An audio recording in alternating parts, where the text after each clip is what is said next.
ආයිබුවන් සාදරයෙන් පිළිගන්නවා අතර සිට මගේ YouTube channel එකට විශේෂයෙන්ම මේ මාතෘකාව අරගෙන ඉන්නේ ඔයාලා අතරින්ම අහලා තියෙනවා මේ බහිරව දෝෂයක් ඒ වගේම ගෙවල් ආරස්සාවක් කරගන්නේ කොහොමද ඒක කොහොමද සිද්ධ වෙන්නේ කියන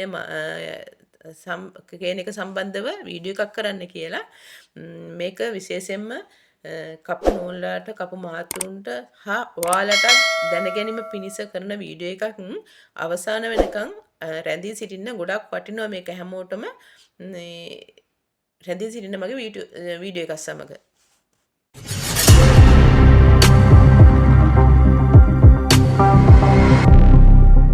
දැන් ඔයාලා ඔය බහිරව දෝෂයක් ඉවත් කරන්න ඕන ආරස්සාවක් දාගන්න ඕන කියන්නේ ගෙදරට කියන්නේ එහෙම වුණාම ඔයාලා දන්නවද ඔයාලා ඔය බහිරව දෝෂ කියන්නේ ඔයාලගේ ඔය ඉඩමට අරක් ගත යම්කිසි බහිරව උන්වංශ කෙනෙක් තමයි ඉඩමේ ඉන්නේ එතකොට ඔයාලා ඔය බහිරව උන්වංශේ පන්නන්න හෝ බහිරව උන්වංශයට එරෙහිව තමයි ඔයාලා ඔය ආරස්සාව දාන්න හෝ මොන හරි එකක් කරන්න යන්නේ.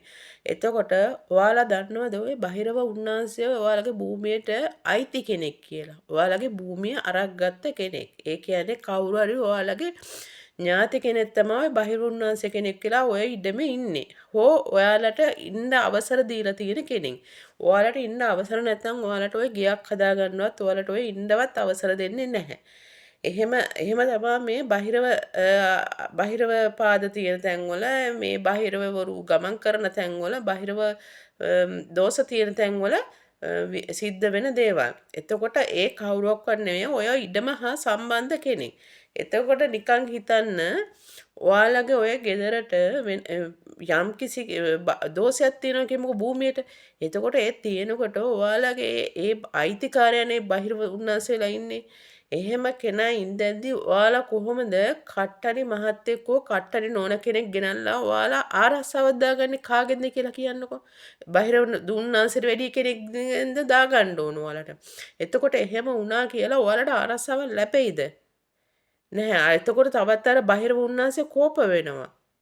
එහෙම වෙන්නේ දැන් ඔයාලා නිකන් හිතන්නකෝ අපිට ඔප්පු තිරප්පු තියෙනවා. එතකොට එහෙම තිබ්බයි කියලා අපේ ඔය ගෙද වත්තේ අපේම ඉඩමේ ගහක් කපන්න හදනකොට අපි ගිහිලා ග්‍රාම සේවකගෙන් ලියුමක් ගන්න ඕනේ අවසර ගන්න ඕනේ නේද? අන්න ඒ වගේ දෙයක් තමයි ඔතන ඔය කෙරෙන්නේ. ඔතන ඔය ග්‍රාම සේවක කියන්නේ ඔය බහිරව උන්නාන්සේ තමයි ඔයාලගේ භූමියේ ඉන්නේ. එතකොට එයාගෙන් අවසර ගන්න ඕනේ. එයාව සේව් කරගෙන එයාගෙන් අවසර ගන්න ඕන. අපිට මේ ඉඩමේ ඉන්න කරදරයක් නැතුව ඉන්න අවසර දෙන්න කියලා අවසර ගන්න ඕනේ. එහෙම අවසර ගන්න ඔයාලට යන්න තියෙන්නේ එකම ස්ථානයයි. මේ ඒ ස්ථානෙට ගිහිල්ලා ඔය වත්ත හතර කොනේ පස් ටිකක් අරන් ගිහිල්ලා ඒ ස්ථානෙට ගිහිල්ලා ඔයාලා ඔය අවසර ගන්න අපිට ඉන්න අවසර දෙන්න කියලා යම් කිසි වස්තුවක් තියෙනවා නම් ඒක දෙන්න හෝ ආරස්සා කරන්න හෝ මොනවා හරි එකක් කියලා එයාට කියලා අවසර ගන්න. ඒ ඇරෙන්න මේ කපු මහත්තයෙකුට කපු නෝනෙකුට කියලා අමනුස්ස බලවේග වත්තට ගෙනත් දාගන්න එපා. ඔයාලා ඔය ආරස්සා කරන්න කියලා අඬ ගහන්නේ අමනුස්සයන්ට. එතකොට ඔයාලා හිතයි අමනුස්සයෝ කොහෙද මේ ඉන්නේ කියලා. නෑ. ඔයාලගේ ඉඩම් හතර වටේට ඉන්න අමනුස්සයෝ ඔයාලගේ ඉඩම් වල එක තණ්හාවේ ආසාවේ මොනවා හරි හේතු සදා හරි ඔයාලට හා ඥාතිය හා සම්බන්ධකම් තියෙන හරිය ඔයාලගේ අවට ඉන්නවා. එතකොට ඒ කපු මහත්තයාගේ අර අඬ ගහනකොට කපු මහත්තයා අවසර දෙනවා වරෙල්ලා කියලා වත්තට. එහෙම වුණාම තමයි ඔය හතර වටේ ඉන්න නාගාත්මය වලට පිම්මදි වෙලා උර්ගයෙන් වෙලා නාගයෙන් වෙලා ඉන්න අයයි ඒ වගේම එක එක විවිධාකාර අංශ වලින් ඉන්න අය තමයි ඔයාලගේ භූමියට ඇතුල් වෙන්නේ. එතකොට ඔයාලගේ භූමියේ අර යම්කිසි මේ කෙනෙක් හොඳ කෙනෙක් හරි හිටියනම් එයා එළියට ගිහිල්ලා එයා මුන් එක්ක ඉන්න බෑ කියලා එයා එළියට ගිහින් අර අමනුෂ්‍යයන්ට ඇතුළට එන්න මේ ඉඩ දීලා එයා එළියට යනවා. එයා කොහොමත් උතන ඉන්නේ නැහැ. හොඳ ගොඩක් නැහැ. හොඳ අය ඉන්නේ එක්කෙනයි හෝ දෙන්නයි ඉන්නේ. ඒ දෙන්නටත් ඔයාලගේ භූමියේ ඉන්න බැරුව අර නරක බලවේග නරක කට්ටිය ගොඩාක් ආවම අර හොඳ දෙන්න ඔයාලගේ භූමියේ ඉන්නේ නැහැ. හොඳ එක්කෙනා හෝ හොඳ දෙන්න ඔයාලගේ භූමියේ ඉන්නේ නැහැ. මොකද අර මනුස්ස අරෙලත් එකක් ඉන්න බැහැනේ. එහෙම වුණාම එයා පිටත් වෙනවා. අර ගොල්ලන්ට ඉඩ දීලා. අන්න අර කපු මහත්තයා කරන්නේ ඔය අමනුස්ස බලවේග වලට අඬ ගහලා උඹලා හිටපල්ලා මේ භූමියේ කියලා එයා නොදැනුව එයා කපු මහත්තයා දන්නෙත් නෑ ඔය මොකද වෙන්නේ කියලා. කපු මහත්තයා නොදැන හොක් වෙන්නේ ඕක තමයි. තමයි. අමනුෂ්‍යයන්ට අඬ ගහලා මේ භූමියේ ඉඳපල්ලා උඹලා කියලා ආරාධනාවක් කරන එක තමයි ඔය කපු මහත්තයෙක් ඔය වැඩසටහන ඔක කරන්නේ. අන්තිමට ටික කාලයක් යනකම් සේප් එකේ ඔය ආපු අමනුෂ්‍යෝ වත්තේ හා ගෙදර හිඳි.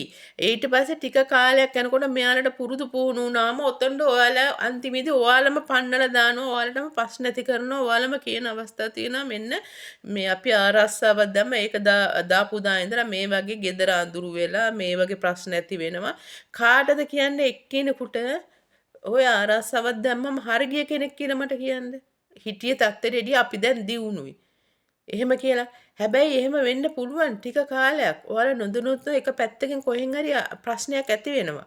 ඒ නිසා ඔය ආරස්සවල් දානකොට පරිස්සම් වෙන්න. බාහිරව දෝෂ තියෙනවා නම් මේ ඔය කපු මහත්තුරුව කපු නෝනලා ගෙනල්ලා එක එකව කරන්න එපා ඉඩම් වලට.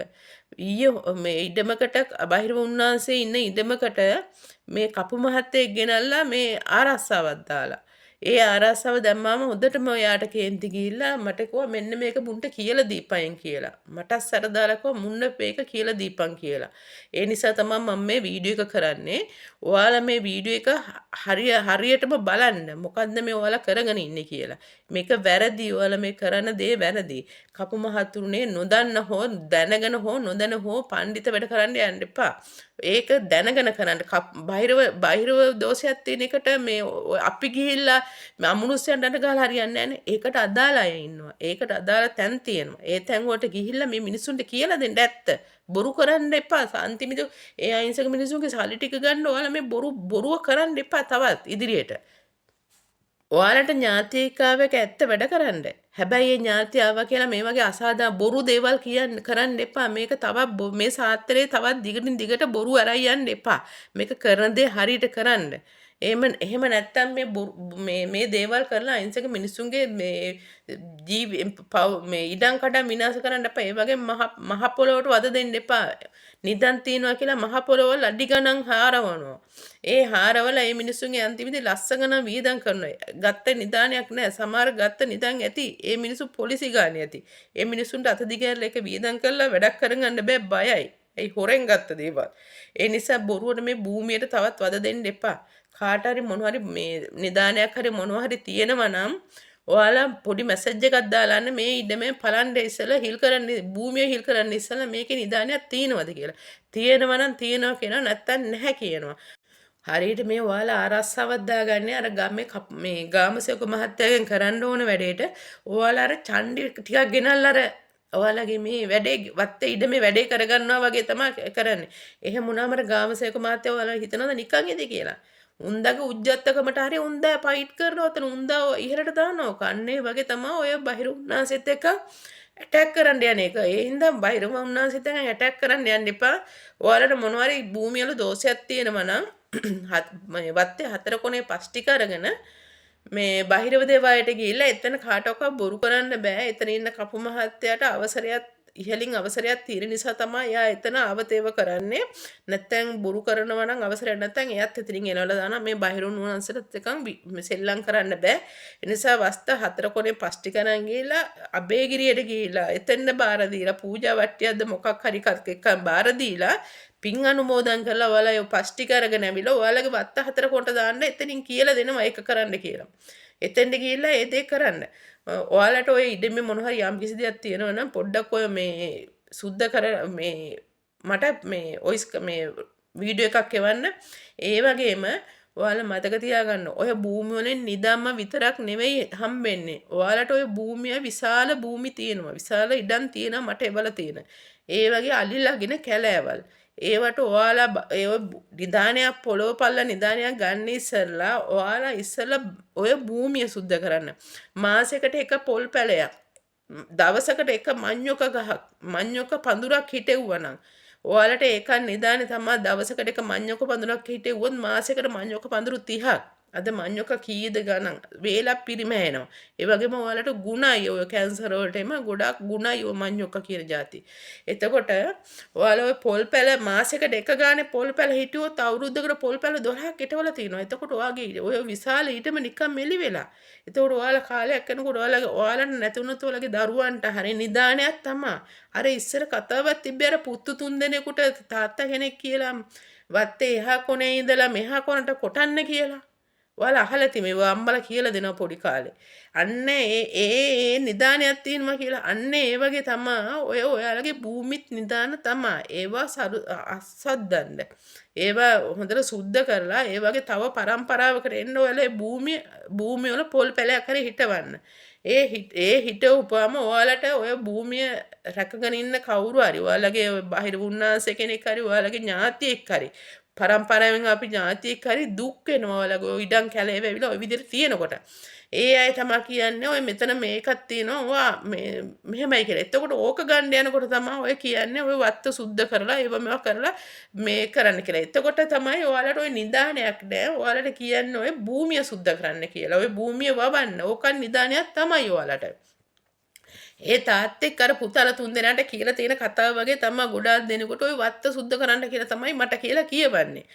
ඉතින් ඒ හින්දා ඔයාලා ওই භූමිය ඔය විශාල භූමි තියාගෙන තව පොළවේ නිදන් හොයන්න යන්න එපා. ඔයාලට දීලා තියෙන සමහර අයට දීලා තියෙන්නේ නිදන් තමයි ඔය.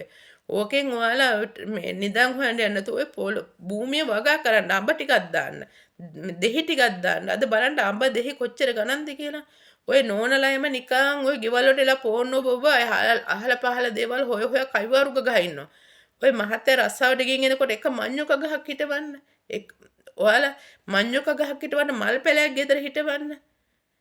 එතකොට කොච්චර ඔයාලගේ ගෙදරට දෙවිවරු මල් පැල හිටෙවුවොත් ඔයාලගේ දේවාකර්ෂණය වත්තට ලැබෙනවා. එතකොට පැලයක් මඤ්ඤොකාලයක් පොල් ගහක් හිටෙවුවොත් ඔයාලා වේල පිරිමහ ගන්නවා. ඔයාලගේ ඉඩම සුද්ධ වෙනවා. එතකොට නැති නිදානොත් ඔයාලට ගෙනල්ලා හරි ඇතුලෙන් ඇදගෙන හරි එනවා. ඒ නිසා ඔයාලා ඒ දේ කරන්න. මට මේක කියන්නම කියපු නිසා තමයි මම මේ කිව්වේ ඔයාලට. නැත්තම් මම සද්ද නොකර ඉන්නවා මෙහෙමයි කියලා මට මොකද මගේ ඉඩක් නෙවෙයිනේ කියලා නැහැ. මට මේවා කියන්න කියලා බල කරපු නිසායි තමයි මම ඔයාලට කිව්වේ. ඒ විශේෂයෙන්ම ඉඩම් විශාල ඉඩම් తీරන ඔයාලා මේ විදිහට එක පොල් පැලේ මාසයකට හිටවන්න එක පොල් පැලයක්. එතකොට ඔයාලගේ ওই දරුවෙකුට හරි කන්න පුළුවන් නේ කවදා හරි. ඒකත් නිදානයක් තමයි. හැම වෙලේම මේ පොළොව පල්ල නිදන් හොයන්න යන්න එපා. අවසාන ඔයාලට ඉන්න තැනක් නැති වෙයි. ඔය පොළොව හිල් කරලා අරවම කරන්න ගිහලා අන්තිමට ඕවා ගිලා බහිනවා පොළොව. ඒ පොළොවට කරන කරදරේ ඉවස ගන්න බැරුව තමයි මට මේ සැරදාලා කිව්වේ මේක කියපන් කියලා. මේ භූමිය මේවා ආරක්ෂා කරගන්න ඕනේ. ඔයාලගේම අය තමයි ඔය බාහිර වුණාන්සලා වෙලා ඇවිල්ලා ඉන්නේ. ඔයාලට ඔය ගෙවල් හදන්න දෙන්නේ නැහැ. මේ ඉන්න දෙන්නේ නැහැ. ඔයාලගේ නෙමෙයි නා. ඒ නිසා එයාලවත් ආරක්ෂා කරගන්න. එයාලගෙනුත් වැඩ කරගන්න පුළුවන් ඔයාලට. එයාලට ඔය භූමි ඔය කියන විදිහට ආරක්ෂා කරගත්තොත් ඔය දිනු කරගත්තොත් ඔයාලට නැති නිදන් ගෙනත් දෙනවා. පොළොව ඇතුලෙන් හරි ඇදගෙන ඇවිල්ලා ගෙනල්ලා දෙනවා. ඒ තරම් එයාලා ආදරේ. එයාලා කෝප කරගන්න එපා. ඔය මේ අබේගිරියට ගිහිල්ලා ඔය කරන කියන විදිහට කරන්න ඔයාලට කවදාකවත් වරදින්නේ නැහැ. නැති නිදන් ඔයාලා ඒ භූමියට ඇඳන් එනවා. ඒක තමයි මට කියන්න ඕනකම තිබ්බේ. හරි ඔයාලට මේ වීඩියෝ එක වටිනවා කියලා හිතනවා නම් සබ්ස්ක්‍රයිබ් කරන්න කමෙන්ට් එකක් දාන්න යන්න සියලු දෙනාටම තෙරුවන් සරණයි